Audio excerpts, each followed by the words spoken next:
Hey there, folks. This is Andre, the Game Idea Guy, and I'd like to ask you if you could take a moment to head over to my channel sponsor, Dubby, at w.gg. They have a wide assortment of different energy drink powders that you can put in your water if you'd like to avoid soda and high levels of sugar. You can use the code THE-GIG for 10% off of your entire order, and it would be helpful to the channel. Thank you very much. Hey there, folks. This is Andre, the Game Idea Guy, and this is a subject I believe I've touched on multiple times already. Different angles and such.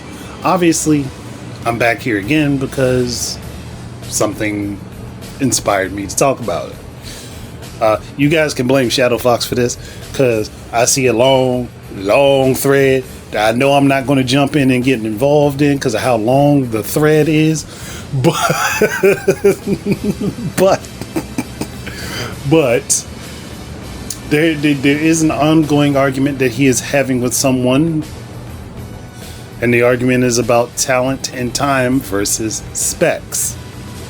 In general, I mean, obviously there may have been tangents and side tangents and things that have gone off the rails from the direct subject sometimes, though the focus mainly has remained the same. So I've decided to go ahead and talk about the subject myself. Again, because I've already kind of talked about this multiple times over. I think I could add potential nuance. Potentially. Because I could say there is an argument to be made for both sides of this discussion. Again, I'm not fully diving into it, so if you guys want to go and find that, you are fully welcome to go get enthralled in that whole thing and go all the way back to the source of it. I'm not doing it this time. I'm not doing it this time because this has been a long, ongoing discussion. So I'm not doing that. I'm not doing that. I got the patience, but not the desire. But talent and time versus hardware. Interesting concept. I've never explicitly gone at it like this. I've always just talked about whether or not the talent is to blame for the misgivings of how a game turns out on particular hardware. Because hardware itself, at least as far as game consoles are concerned, is generally static. It doesn't change. So you know what you're getting when you're working with the hardware.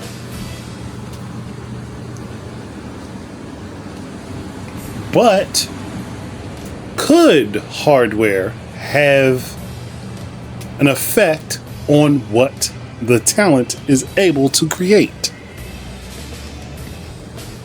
I would say yes to that.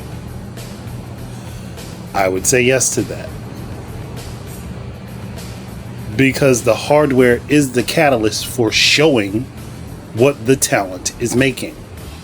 So the hardware has to have some sort of effect.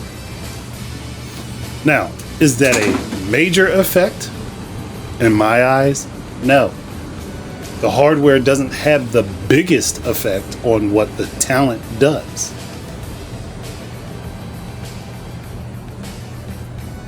But it does play into how the talent utilizes it. Let's put it this way.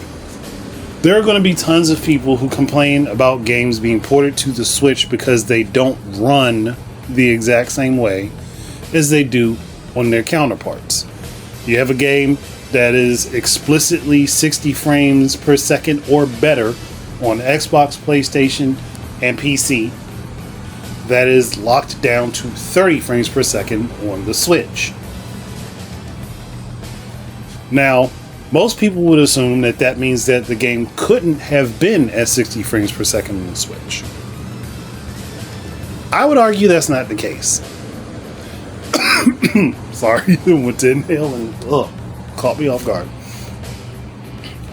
I would argue that it's potentially not as stable on the Switch because the Switch is a completely different type of architecture, which requires a little bit more time and a little bit more focus to work on.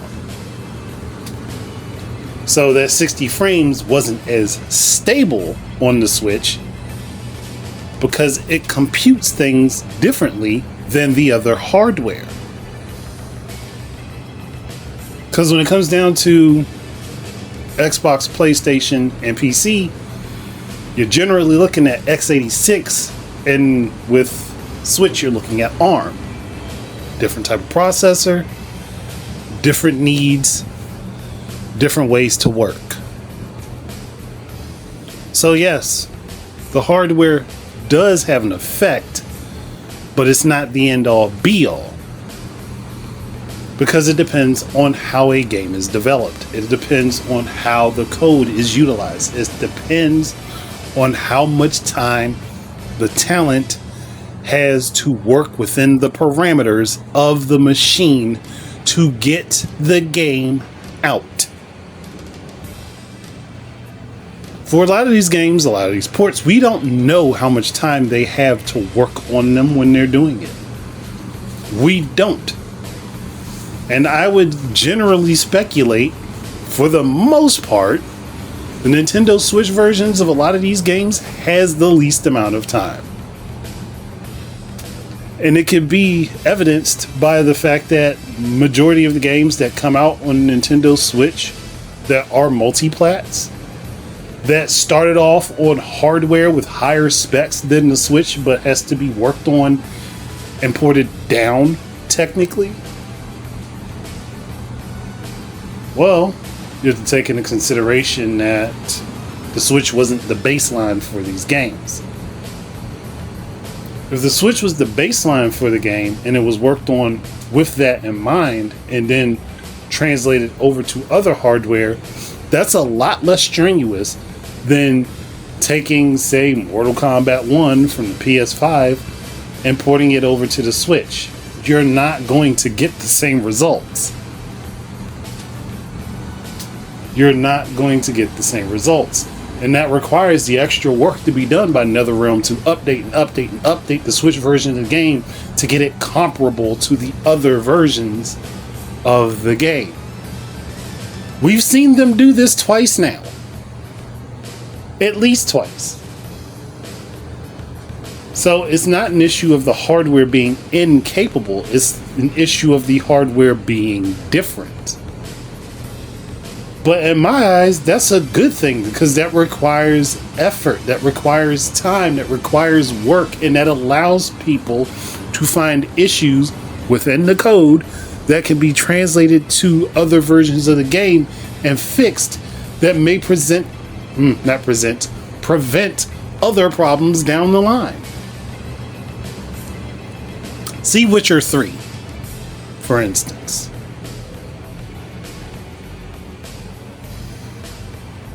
So when it comes down to the argument of, well, they need higher specs. Of course, eventually they're going to need higher specs because things are pushing the boundaries unnecessarily. We've talked about this multiple times. That's why we've lost so many middleware studios.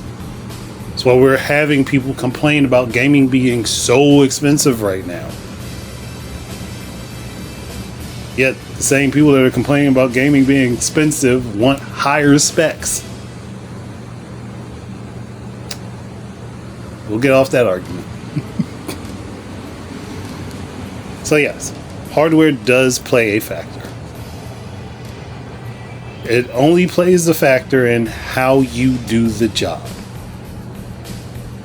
If you haven't learned how to utilize the hardware properly, of course you're going to run into major issues. And that's on the development team and the publisher at that point to figure out how to get around those issues. Because trust me, once you've worked with hardware long enough, you're going to learn the ins and outs of that hardware. You're going to learn what works and what doesn't. You're going to learn the things that you need to change, the things that you need to fix. You're going to learn them. Yes, different game codes will come up with different issues and different errors. But once you've worked with a fixed set of hardware for a good enough amount of time, you start to learn some of the basic things that you can do to prevent certain errors from happening.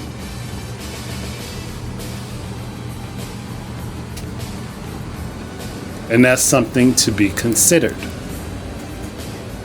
So, say EA was going to put the Mass Effect trilogy out on the Nintendo Switch. The remastered version of the trilogy, which is possible.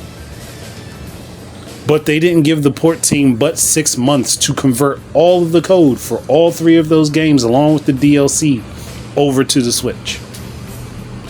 Do you think that that would release on the Switch with no problems whatsoever?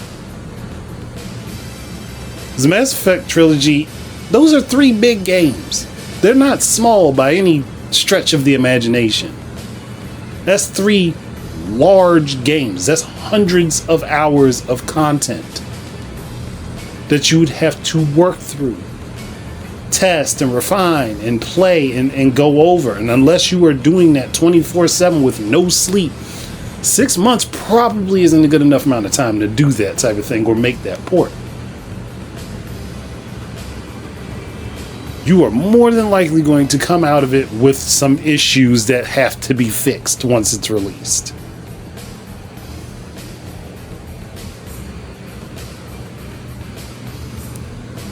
That's the point. That's the major point. If you're going to argue that the problem is the hardware, then you also have to understand that the people that are using the hardware need to learn how to better utilize the hardware.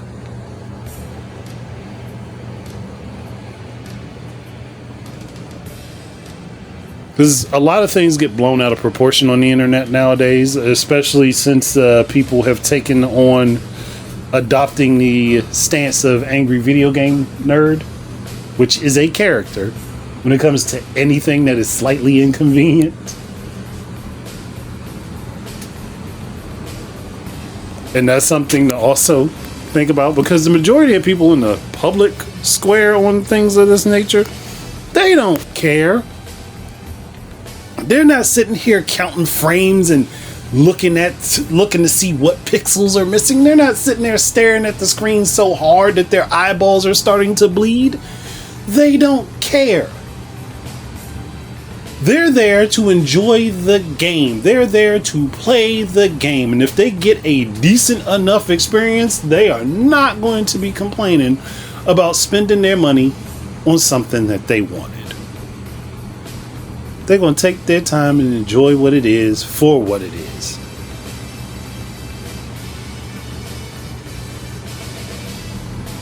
So, a lot of these arguments generally are from people who are perpetually online and are dealing with what other people say should or shouldn't be.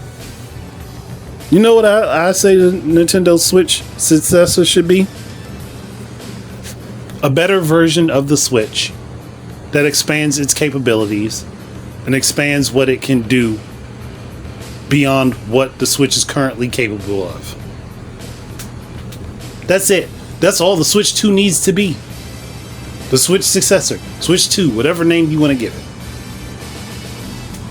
it. Do we need to know the specific specs as long as the games are working? Do we really?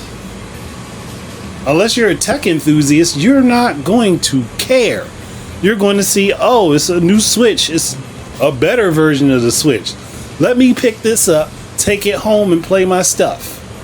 That's all that you would do if you were a general consumer. That's all you're going to care about. That, oh, this is the new thing that gives me more stuff.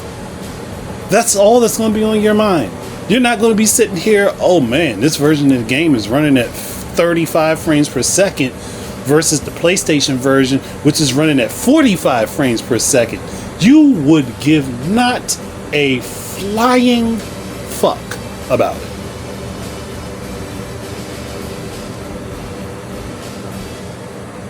So for people when they're online to have these arguments and treat this argument as if it covers the majority of people, well, I'm not going to buy their hardware if it's underpowered. Okay, then you'll be one of like, what, 200,000 cells they won't have in comparison to the millions that they will. I don't think it's going to hurt much.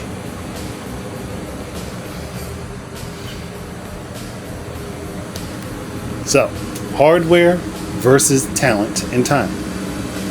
Hardware is important to display the game as best as it can with the vision of the creators of the game, as well as the talent and time that they are given to create that vision on that hardware. It's always going to come back down to talent and time. If you give the most talented developer on the planet only 3 months to port a game from one hardware type to another, there are going to be issues. That's just how it works. But if you give that same developer the weak hardware to start as their baseline, and then they port from there to all the other machines, you're going to run into far less issues. Pretty simple. You don't build a house's foundation on the roof. You just don't. Because that doesn't make sense to do.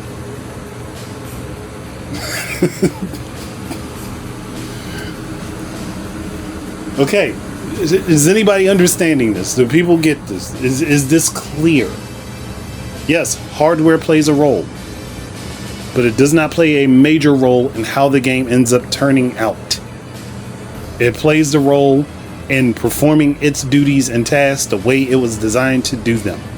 If someone has code that is designed to work a way that doesn't work within the parameters of the machine, and they don't clean up their code, or they don't utilize the extra properties that the machine has, you're going to have problems. Simple, easy to understand. Or should be easy to understand. Should be easy to, grasp. I don't know why it isn't, but it should be. But I think I've done enough gabbing on about this particular subject. At this point, I'm going to start speaking in circles. I've said all I can say on it because it's not like the largest topic that needs the most coverage. These are just some things that if you just use a little bit of logic, apply a little bit of reasoning, you can figure out what the problem actually is. Instead of just going based upon what you see happening, think about how things actually work. If you take the step to think a little bit deeper, sometimes you figure out things that you wouldn't catch on the surface level. Simple. Easy. So I'm going to go ahead and stop. Thank you guys very much for listening again. Keep your eyes and ears out for more stuff from me. And until the next time, enjoy your games and peace out, everybody. This is Andre, the Game Idea Guy, and I'd like to thank you once again for tuning in. If you would be interested in supporting my efforts in content creation, please head on over to Amazon and look up The Game Idea Guy Presents Gaming Word Search, and you will find both Volume 1 and Volume 2 up for sale.